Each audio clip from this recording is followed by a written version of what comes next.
Hello and welcome back to more Let's Play Uninvited. In the previous episode we sort of went through the maze. In this episode we're going to be checking out a couple more things in the maze. Other than that we're going to be going ahead and finishing up the game. Now actually, you need to give me a minute here. Alright, sorry about that. My brother had to come in for going to sleep or something like that. So let's go ahead and look through here. We need to go this way. And now I'll navigate this like this. We need to head to the left. Left. Up.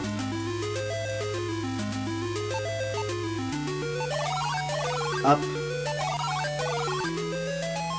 Left. Left. Up. All the way to the top. Hey, Bubba. Jack says hello, everyone.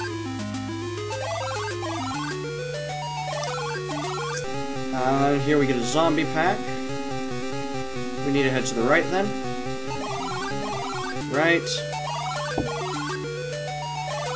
All the way until we reach here, where we get to examine a grave. The words on the gravestone read, "Here lie Talamar, so we think." Alright then. Last of all, we can go this way. Back. There's that one grave. I actually think, if I remember right, if you hit a grave, yeah, a zombie pops up. Now we can just use the pendant, of course. But I always thought that was kind of funny.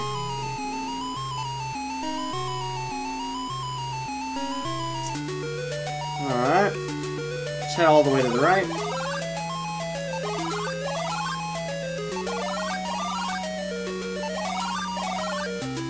Up.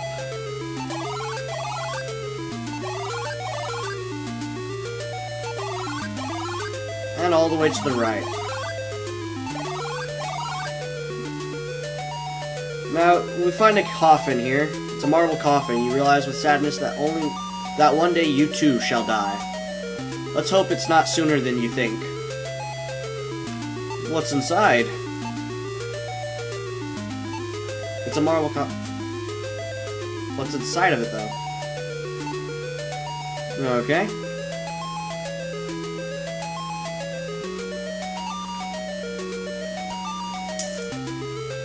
Nothing happens. Alright. Well, that's rather weird. Let's move inside the coffin. As you enter the coffin, someone or something closes the heavy marble lid on top of you. You slowly suffocate as the oxygen is consumed. Most people die first and then go into a coffin. But we were buried alive. That was just something funny. That's all I really think that's actually in here. We'll use telemaze, and we can continue on with the game. Alright, so what we need to do is that gem actually allows us to go to that building onto the left. Left. As you'll notice, there's a gem-shaped hole. It appears that something used to reside in it. Basically, all we need to do is use that gem on it.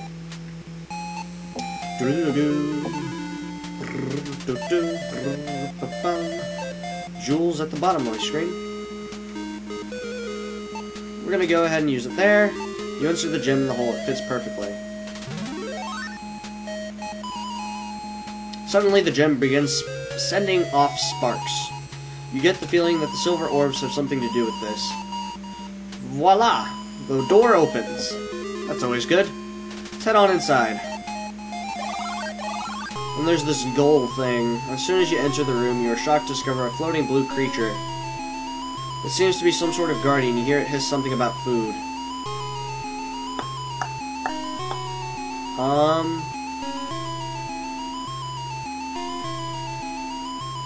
Do I have any food?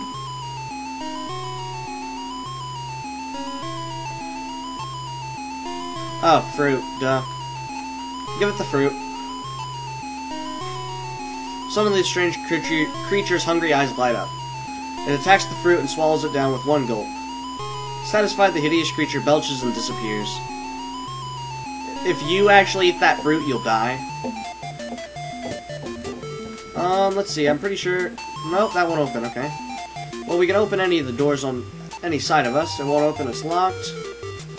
That door does open. What's up here? This looks like Dr. Frankenstein's laboratory. You wonder what kind of experiments were performed in here. Well, there's a grate on the floor. We could always open that. It won't open, it's locked, okay? Never mind. We can open this. Something is written in the safe. First the secret numbers, last the right button. I can't remember that code, actually. I think it has to do with that one scroll that we got. Let's read scroll 3. Nope.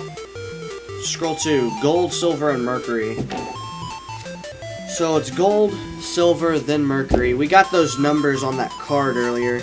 Give me a moment here. Gold, silver, mercury.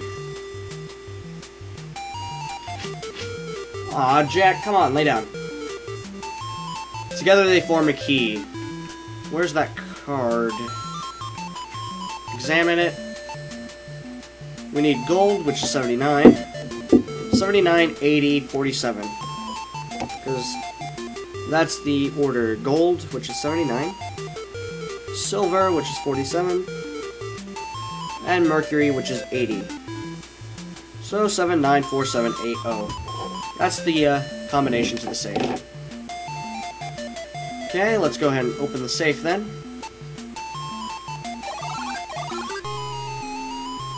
So, 79.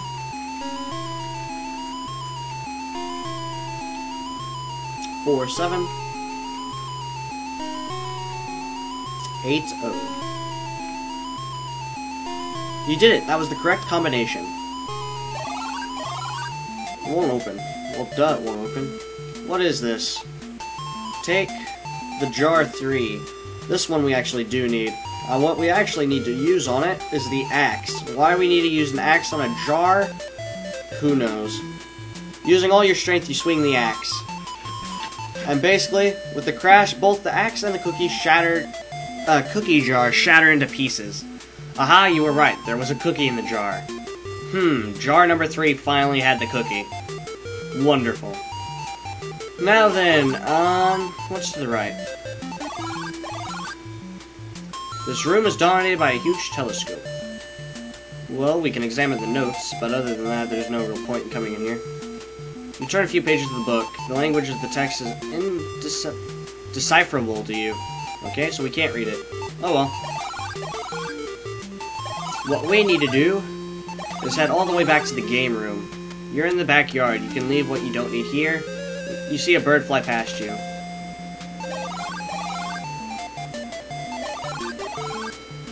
And we're gonna use the cookie on that plate. Jack, come lay down. You set the cookie on the plate, and then the creature will come by, eat the cookie, and leave the key. Even though his sprite will still have the key in his hand. The creature finally stops running, he grabs the waiting cookie, and quickly runs away. In his haste, he leaves the key which he had carried with him. Alright, so let's take the key. Yes, I can take it. Thank you. And with that being done, there's no more locked doors in here. So we're just gonna head on back into that observatory room.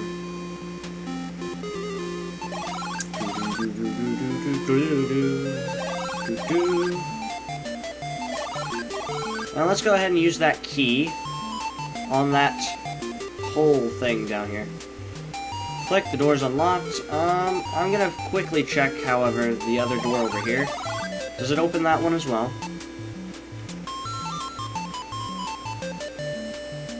You can't find a keyhole. Yet it's also shut? Oh well. Let's go ahead and head down that grating then. Ouch! With a thud, you land on the floor of this cave. You notice there's no there's about 5 inches of tar on the ground. Okay, let's move into the first door we see then.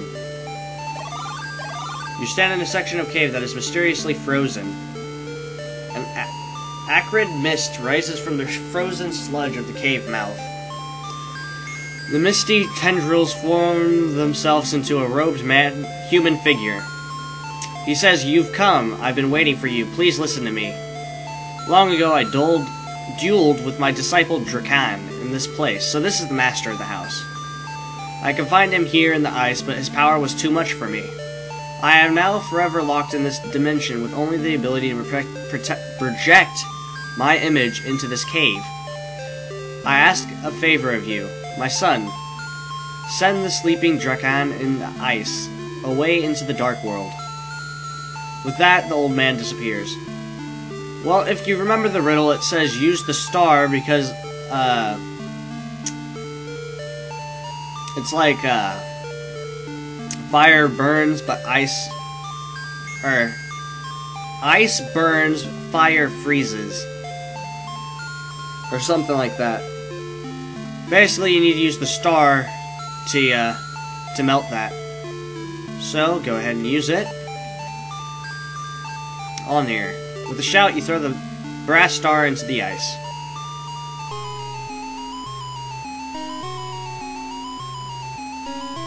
Suddenly, a flaming apparition appears. Steam bursts from the ice and it rapidly melts. The melting ice mass creates a flow of water that rushes into the next cave. And you'll see that Drakan washes off with it. The current sweep of human figure from within the ice into the next cave. Suddenly, the old man reappears. Hurry, before he can awake, you must inject him into the dark world. Do as I request. With that, he again disappears. So we need to follow him, and the current suddenly pulls you under and you are swept away. Sputtering, you stand up in the water and notice that you are in a very small cave. What we need to do is use Drakan's body and throw it down that hole. His moan echoes for quite some time, gradually fading. Basically, we sent him into the dark world. We don't want to fall down the cave with him, however, so we're just going to follow down this pathway here. Aha! You seem to have found an exit.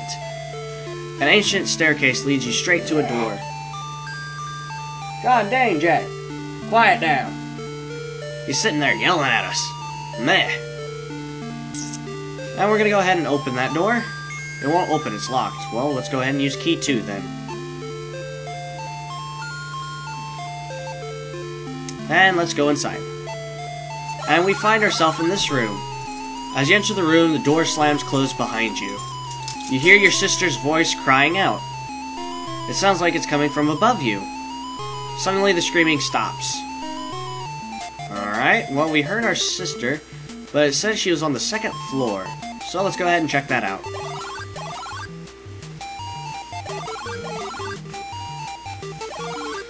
Alright, 2nd floor. And this is where that... Help! It's your sister's voice. It sounds closer than before. Your sister must be somewhere on this floor.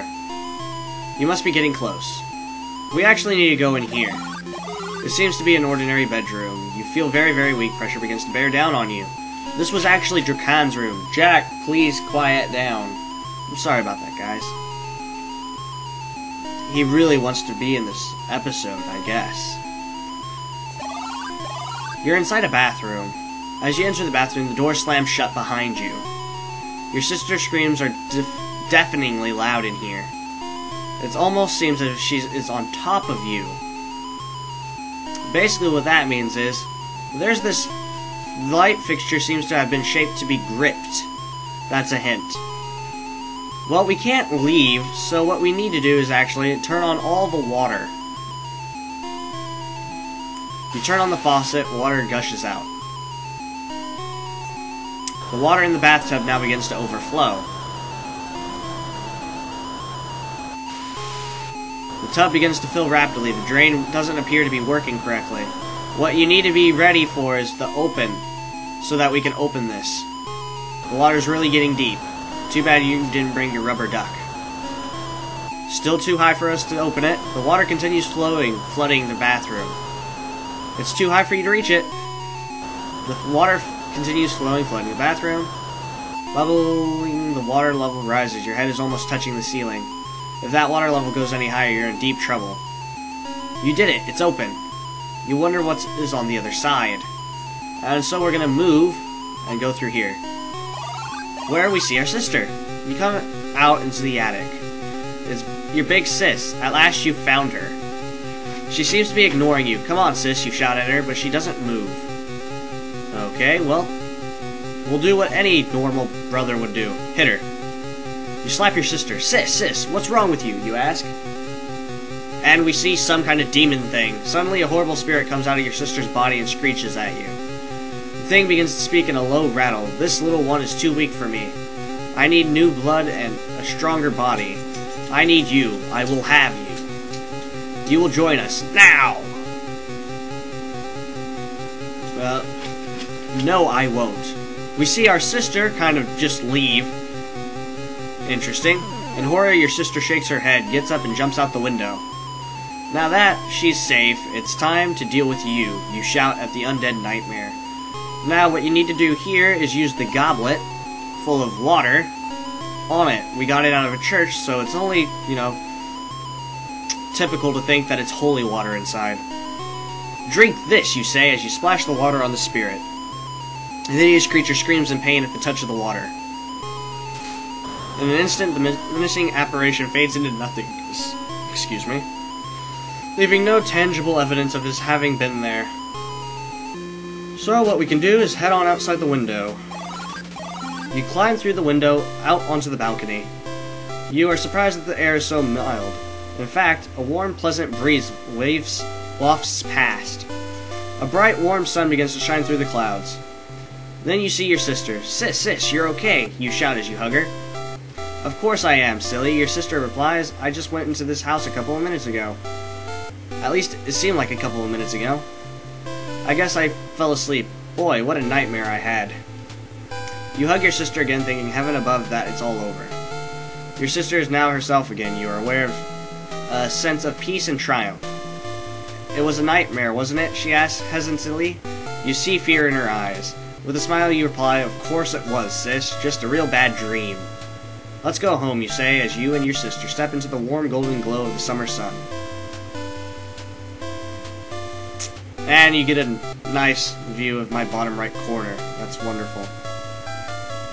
Uninvited. Yeah, for some reason my copy of Windows isn't all too good. And Windows isn't letting me do anything about it, so it's staying there, and I'm actually gonna reinstall Windows 7 because I'm really getting pissed with it. Sometimes it will be there, sometimes it won't, and no matter how many times I've tried to activate it using my key, it says no. Alright, so basically we get to see the ending screen right there, and that is the entire game. And just like in Shadowgate, well, this is all you get to see until you shut off the machine. So, with that being done, I will see you all in the next episode, where we will be playing Deja Vu. However, I'm gonna go take a shower first, so I hope you all enjoyed. Please subscribe. I didn't say that in the Shadowgate Let's Play, but, you know, and I'll see you all in the next episode.